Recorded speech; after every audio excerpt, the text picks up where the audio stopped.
எல்லா சத்தியங்களும் பழைய ஏற்பாட்டில் இருக்க வேண்டும் என்கிற அவசியம் இல்ல. தேவன் கொஞ்சம் கொஞ்சமாக அதை வெளிப்படுத்துகிறார். இதை எப்படி நீங்க புரிஞ்சுக்கலாம்னா, நாம தான் பழைய ஏற்பாடு புதிய ஏற்பாடுன்னு பிரிச்சிருக்கிறோம் புரிந்து கொள்வதற்காக. இதை எப்படி புரிந்து கொள்ளலாம்னா, தேவன் கொஞ்சம் கொஞ்சமாக வெளிப்படுத்திட்டு வர்றாரு. நீங்க பாருங்க, நோவா காலத்துல இல்லாத சில சட்டங்கள் மோசேயின் காலத்தில் இருந்தது. நோவா காலத்தில் பல சட்டங்கள் அதற்கு முன்னாடி இல்லை. அதுக்கு முன்னாடி அவங்க நான்வெஜ் சாப்பிடக்கூடாது.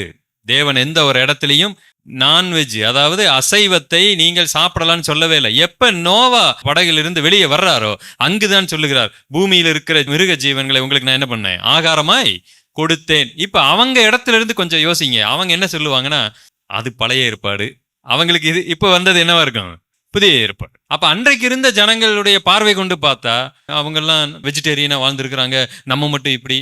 ஏன் அவங்களுக்கெல்லாம் தேவன் அப்படி சொல்லல. அதுக்கு பல காரணங்கள் இருக்கிறது. அப்ப எல்லா காலகட்டத்திலையுமே தேவன் சில டிஸ்பென்சேஷன், சில காலங்களை வைத்திருக்கிறார். அதற்கு முன்னாடி இல்ல, அதுக்கப்புறம் இருந்துச்சு. நோவா காலத்துல இல்ல, மோசே காலத்துல இருந்துச்சு.